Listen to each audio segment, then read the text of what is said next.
Salut tout le monde! J'espère que vous allez bien et j'espère que vous êtes prêts aujourd'hui pour la première vidéo du nouveau format. Aujourd'hui, on va parler d'un personnage qui arrive très bientôt dans la MCU, Khonshu. En effet, d'ici la fin du mois, le personnage sera inclus dans la MCU et je voulais un peu vous raconter quel était ce dieu dans la vraie mythologie versus celle de Marvel. Donc j'espère que vous êtes prêts. C'est parti! Par où commencer? Les Égyptiens adoraient de nombreuses divinités qui étaient des incarnations d'objets naturels. Tout ça faisait en sorte que la découverte de la mythologie égyptienne se retrouvait à être perturbante ou confondante. On peut facilement s'y perdre et certains récits n'ont même pas de sens logique. Je dis ça parce que je le sais très bien, je suis passée par là pendant mes recherches. Et c'était compliqué, je pourrais dire. Et encore là, ça c'est quand on se fie aux histoires qu'on a réussi à déchiffrer. Bien d'autres encore n'ont pas été comprises ou tout simplement pas été découvertes. Donc, commençons par la création du monde. Chaque ville, Héliopolis, Memphis, Hermopolis, Thèbes, tous possèdent leur propre version. Si vous prenez Héliopolis ou Hermopolis par exemple, c'est Atum qui aurait créé le monde, ou plus communément appelé Ra, le dieu soleil. Ou si vous prenez Memphis, on dit que c'est Ptah qui aurait donné la vie. Pour Thèbes, c'est plutôt Amon, dieu créateur, sous la forme d'un serpent appelé Kematef. En tout cas, maintenant, on croit fortement que tous ces dieux sont la même et unique personne, qui aurait été juste une ère ou des croyances différentes, déformées par le temps ou les paroles. Dans tous les cas, le début de la création est assez similaire partout.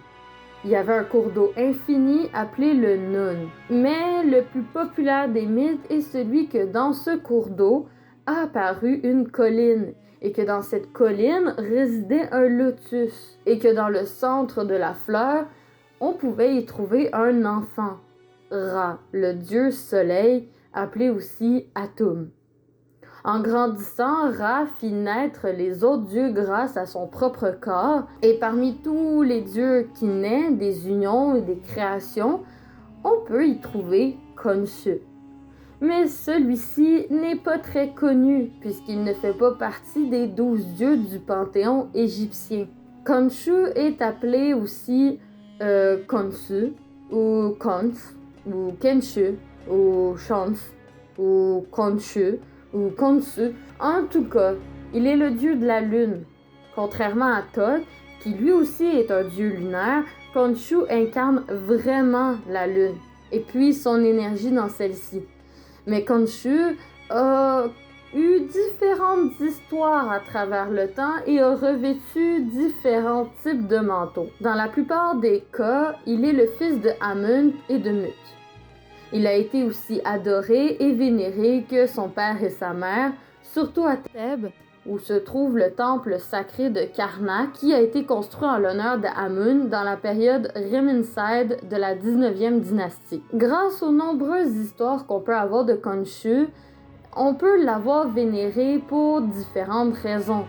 La fertilité, la régénération, la guérison, la protection, la renaissance, ou encore pour le déclencheur de maladies ou le protecteur des mauvais esprits. Mais vous allez me dire, quel est le lien avec la lune dans tout ça? Eh bien, au tout début, dans certains récits, il est teinté comme étant le dieu de la lune pour protéger les voyageurs de nuit dans le désert. Et grâce à ça, Khonshu prend directement sa force de la lune et se régénère au gré des cycles lunaires. Prenons par exemple le croissant de lune. On disait que la fertilité était agrandie grâce à des croyances qui reliaient la menstruation au cycle lunaire et donc directement à Khonshu.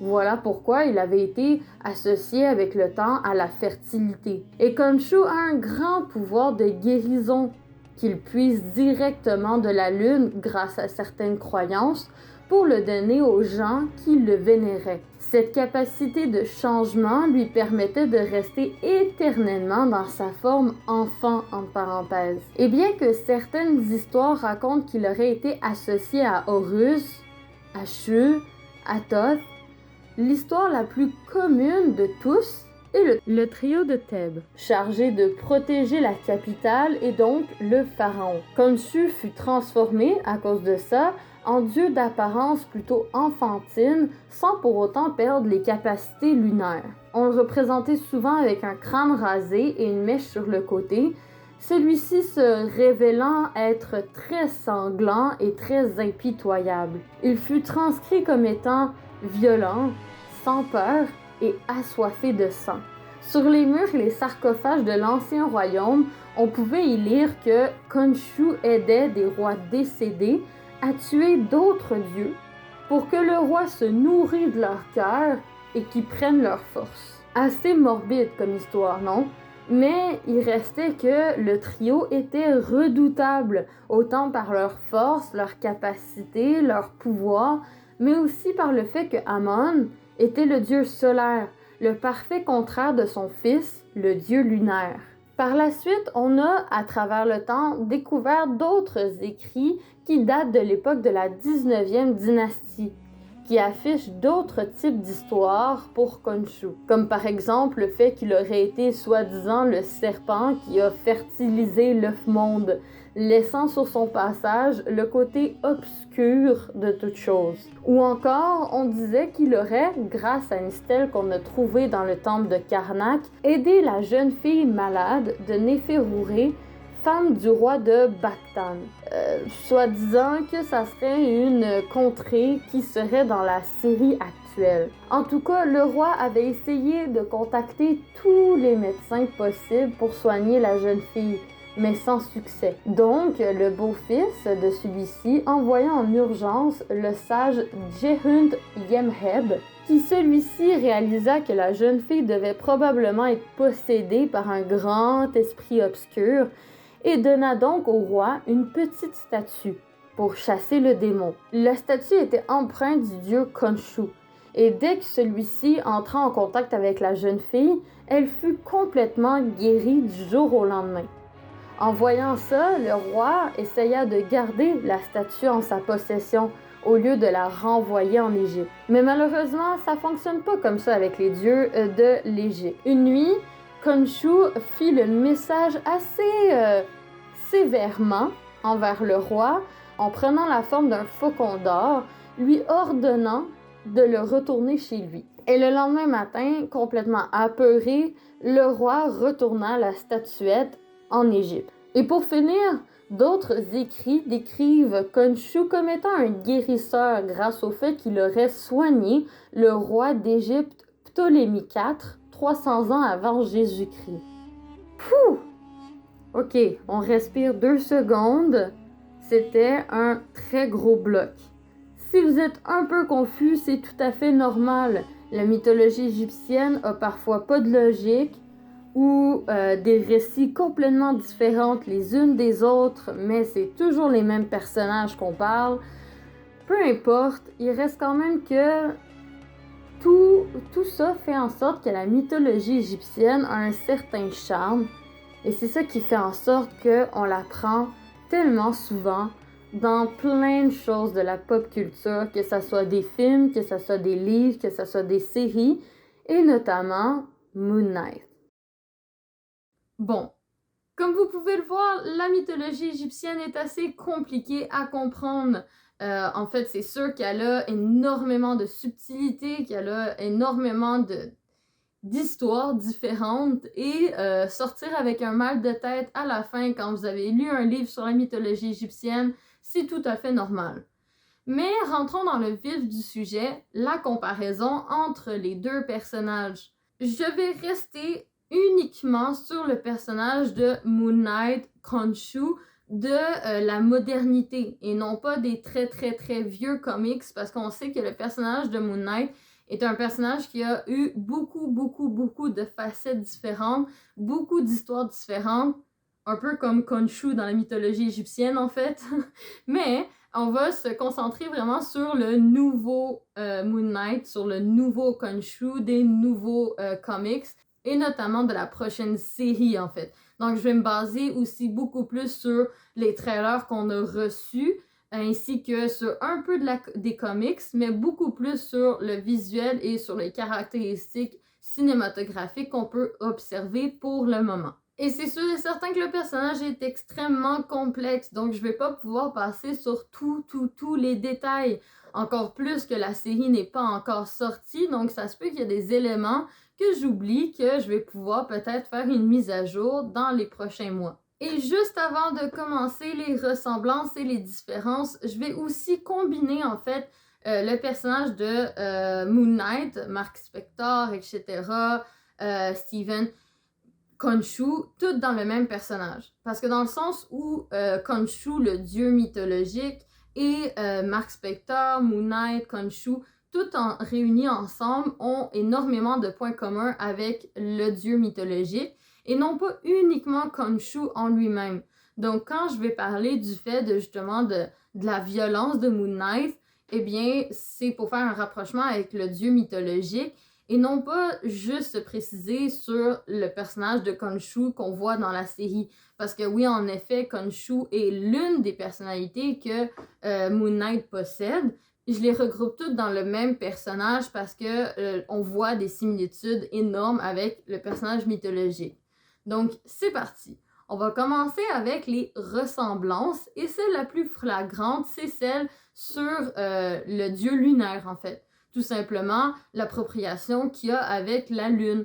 On voit très bien que ça soit dans la mythologie ou que ça soit dans la série ou même dans les comics, le personnage puise directement ses pouvoirs de la lune, ses capacités, ses fonctions directement de la lune, et qui fructue aux variations des cycles lunaires, un peu comme Khonshu de la mythologie, qui, tout dépendant du cycle lunaire, a différentes capacités, a différents pouvoirs et peut se régénérer grâce à elle.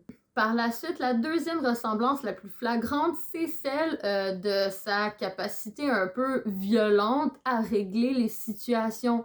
On peut clairement le voir que dans le trailer, Moon Knight a l'air d'être un peu plus une personne, pas violente, mais je veux dire, il est pas tout blanc puis il est pas tout noir. On le voit très bien quand il beat up. Pour moi, c'est un disciple d'Anubis ou un truc comme ça et non pas Werewolf by Night. Bon, on va repasser là-dessus. Mais quand il beat up la créature à la fin, c'est quand même assez violent comme façon de beat up quelqu'un.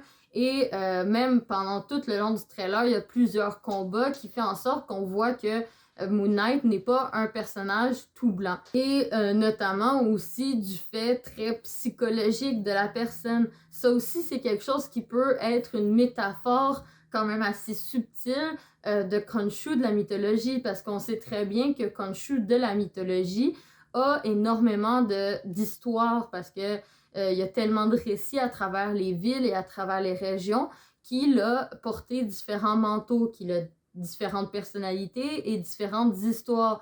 Eh bien, c'est la même chose. Est-ce que c'est une métaphore qu'on pourrait dire que Moon Knight est justement une personne avec des personnalités multiples, qu'elle possède celle de Khonshu, de Mark Spector, etc.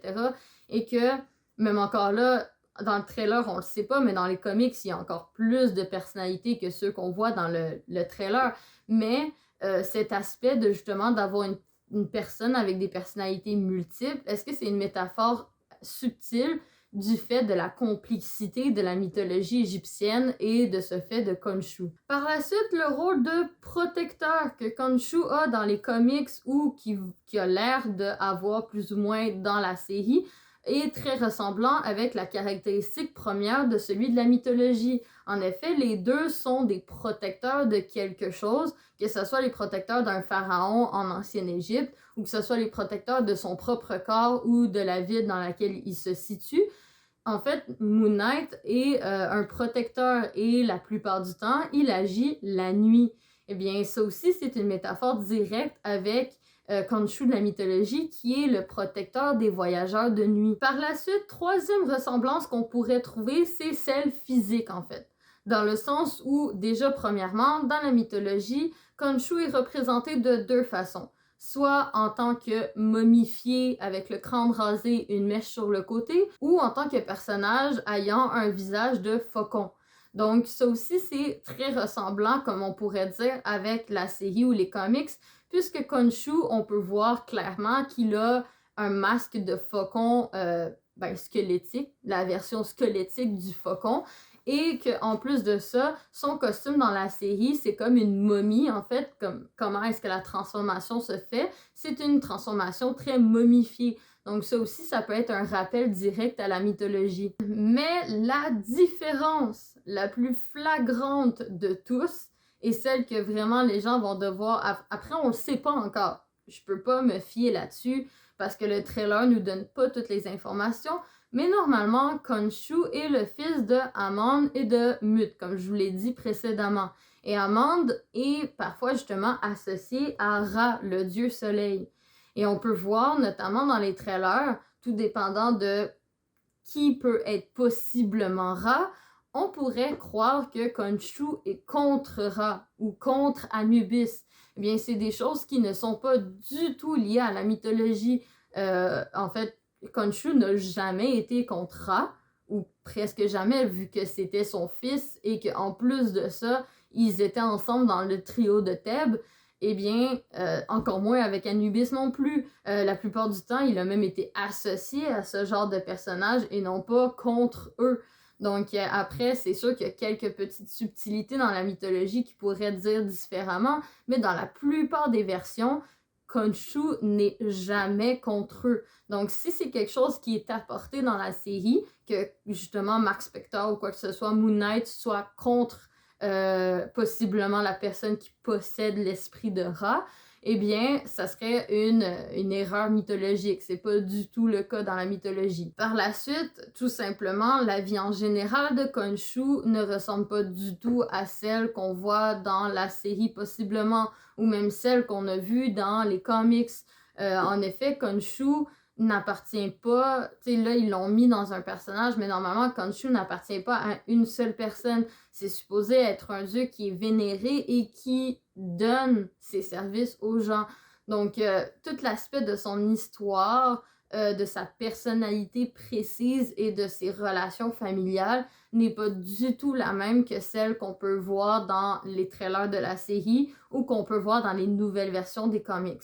Mais si on écarte justement les différences et les ressemblances, il nous reste un dernier point à aborder assez rapidement, celle des futures probables théories. Déjà de un, c'est sûr et certain que pour moi, Marvel s'en va dans un côté qui est un peu plus mystique, mais aussi un peu plus mythologique, dans le sens où on va avoir justement les dieux égyptiens qui sont apportés dans Khonshu, mais on va aussi avoir des dieux grecs qui vont être apportés dans le prochain Thor, et aussi des dieux africains qui vont être apportés dans le prochain Wakanda Forever. Qu'est-ce que tu veux, le chat embarqué sur moi? Oui. Donc, c'est tous ces aspects-là qui font en sorte que, d'après moi, les dieux vont prendre de plus en plus de place dans les films de la Marvel Cinematic Universe. Et notamment, justement, on peut voir aussi la suite de la mythologie nordique avec Thor et compagnie. Mais en fait, tout ça est basé sur, dépendamment de quelle équipe mythologique tu te situes. Je vous explique. Il y a deux camps dans les croyances mythologiques, dans les personnes qui sont intéressées en la mythologie. T'as ceux qui croient que vraiment c'est tout le même dieu, mais que ça a été différent de région. C'est dans le sens où la mythologie grecque, égyptienne, nordique, etc., c'est tous les mêmes dieux, mais qui ont des histoires et des personnalités différentes, tout dépendant de la culture du pays qu'elles représentent. Ça, c'est la première équipe. Et vous avez la deuxième équipe qui, elle, pense que tous ces dieux-là ont tous existé en même temps, avant notre existence à nous. Ce qui fait en sorte que tous ces dieux-là se seraient plus ou moins côtoyés, qu'ils auraient vécu tous dans la même époque, dans la même, pas dimension, mais qui sont tous été là en même temps, qui fait en sorte que les dieux égyptiens, puis les dieux nordiques, les dieux grecs, ils se sont tous côtoyés, en parenthèse, mais chacun dans leur région. Un peu ce que nous, on a en ce moment, que tu vis en Afrique, moi je vis au Canada, l'autre il vit en France, ben la même chose, mais version Dieu. Eh bien, cette philosophie de cette version mythologique c'est celle qu'on s'en vient le plus avec la Marvel Cinematic Universe, qui confondent justement tous les dieux ensemble, comme s'ils avaient tous vécu dans la même planète, dans le même univers. Donc ça, c'est quelque chose qui est très intéressant à parcourir. Et en plus de ça, ça relie aussi le fait que Khonshu, dans certains comics, il se fait enfermer à Asgard à la fin. Quand il arrive à se dissocier de Moon Knight, eh bien, Khonshu se fait enfermer dans une des prisons d'Asgard. Bon, là, ça sera pas le cas nécessairement dans la MCU puisque Asgard n'existe plus vraiment. Mais après, on sait jamais hein, les possibilités qu'il peut y avoir dans Stoneberg. Bon. Donc, dernière des théories que je pourrais apporter, c'est celle comme quoi Khonshu va être potentiellement lié avec Kang, ou des variantes de Kang, ou des variantes de Nathaniel. Dans le sens où, dans les comics, ça arrive que Khonshu travaille avec Kang pour arriver à ses fins, ou travaille avec des variantes de Nathaniel. Donc ça aussi, ça pourrait être une possibilité, ce que je crois beaucoup moins, mais après, on sait jamais. Donc, je sais pas ce que vous en pensez. Si vous avez aimé cette vidéo, n'oubliez pas de liker, de vous abonner, de partager, ça m'encourage énormément. Et surtout, il y a le lien du Linktree en description pour avoir tous les réseaux sociaux, tous les centres de donation, etc. Donc, restez connectés pour les prochaines vidéos sur la mythologie égyptienne parce qu'on s'approfondit dans Khonshu et dans Moon Knight. Bye et bisous du Québec!